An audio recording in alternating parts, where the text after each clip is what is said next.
السلام علیکم دوستو، کیسے مزاج ہیں؟ خیریت سے ہیں؟ میں بل گیٹس کی ایک سٹوری پڑھ رہا تھا، میں نے کہا میں آپ سے ضرور شیئر کروں. اور اس سٹوری میں بل گیٹس نے رچ مائنڈ اور پور مائنڈ کا فرق بتایا. کسی نے کویسچن کیا اس سے ایک کانفرنس میں کہ کیا آپ چاہیں گے کہ آپ کی بیٹی کی شادی کسی غریب بندے سے ہو یا کسی ماڈسٹ بندے سے ہو؟ تو اس نے ایک دم سے جواب نہیں دیا. اس نے کہا میں آپ کو سمجھاتا ہوں.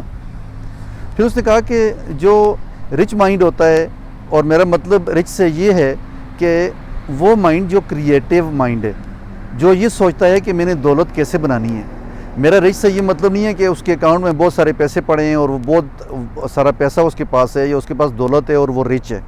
رچ وہ ہے جس کا مائنڈ رچ ہے، اور اس بندے کو صرف انفارمیشن چاہیے ہوتی ہے، ٹریننگ چاہیے ہوتی ہے، گائیڈنس چاہیے ہوتی ہے، اور وہ مسلسل سیکھ رہا ہوتا ہے اور وہ کوشش کر رہا ہوتا ہے کہ وہ کس طرح سے دولت کریٹ کرے. اس کے بعد مقابلے میں جو پور مائنڈ ہے وہ ہمیشہ سے کمپلین کرے گا. وہ کہے گا یہ غریب جو ہے نا، یہ اس کے ساتھ ظلم ہو رہا ہے، امیر جو ہیں یہ سارے چور ہیں، اور وہ ہمیشہ جو ہے پیسے کی تلاش میں ہوگا تاکہ وہ ٹیک آف کرے. اس کے مقابلے میں جو انٹرپرینیور ہوگا، جو کریٹیو مائنڈ ہوگا، وہ ہمیشہ کوشش کرے گا کہ وہ اس کو انفارمیشن ملے، اس کو ٹریننگ ملے تاکہ وہ ٹیک آف کر سکے.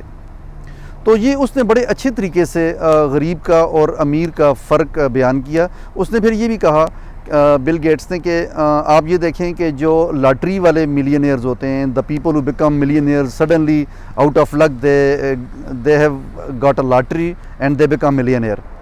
تو اس نے کہا but ultimately they become poor after some time and it is not more than 5 years. And the reason is because they have gotten the wealth but they don't know how to create the wealth or how to maintain the wealth. تو یہ اس نے فرق بتایا کہ امیر جو mind ہے یا غریب مائنڈ ہے اس کا فرق کیا ہوتا ہے. تو میرا یہی میسیج ہے ینگسٹرز کو، تمام ویورز کو، کہ ہمارے پاس پیسہ نہیں ہوتا کسی وقت، اور زیادہ تر پیسہ نہیں ہوتا، لیکن ہم اپنے سوچ کو بڑا رکھیں. ہم اپنے مائنڈ کو جو ہے ہمیشہ سے کوشش کریں کہ وہ کریٹیو ہو. ہم کریٹیو سوچیں، آؤٹ آف دا باکس سوچیں، اپنی بچوں کو، اپنی ینگ جنریشنز کو گائیڈ کریں، اور کوشش کریں کہ آپ جو انکنونشنل ویز پہ جائیں جب بھی آپ نے ویلتھ کریٹ کرنی ہو. آپ یہ سوچیں کہ میں نے ویلتھ کریٹ کرنی ہے تو کیسے کریٹ کرنی ہے. اور اس میں صرف یہ نہیں ہے کہ آپ نے اپنی پاکٹ کو بھرنا ہے، آپ نے یہ دیکھنا ہے کہ آپ کے ارد گرد جو لوگ ہیں، سراؤنڈنگز میں ہیں، آپ کی ٹیم ہے، آپ کی فیملی ہے، آپ کے بچے ہیں، آپ ان کو کیسے یہ پڑھائیں اور کیسے سکھائیں کہ ان کا مائنڈ کیسے کریٹیو ہو، کیسے رچ ہو. تو اس لیے جو پور سٹیٹ آف مائنڈ ہے اس سے نکلنا بہت ضروری ہے.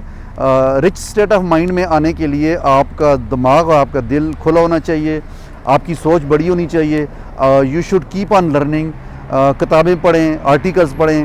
جو لوگ کامیاب ہوئے یا جو لوگ ناکام ہوئے ان دونوں کو پڑھیں، ان دونوں سے سیکھیں. کیونکہ لرننگ ایسی چیز ہے جو آپ صرف ایک سکسیزفل آدمی سے نہیں سیکھتے، آپ جو ہیں ان لوگوں سے بھی زیادہ سیکھتے ہیں جو لوگ زندگی میں فیل ہوئے. لوگوں کے فیلیور سے سیکھیں، اپنے فیلیور سے سیکھیں، اپنی غلطیوں سے سیکھیں. تو یہ صرف میں کچھ چیزیں آپ کو بتانا چاہ رہا تھا کہ جو رچ مائنڈ ہے وہ کیا ہے اور پور مائنڈ کیا ہے. امید ہے ان آئیڈیا سے کچھ بینیفٹ ہوگا.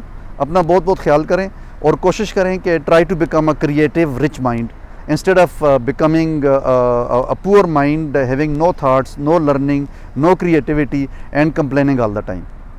I wish you all the best. Have a great success. Have a great day. Allah Hafiz.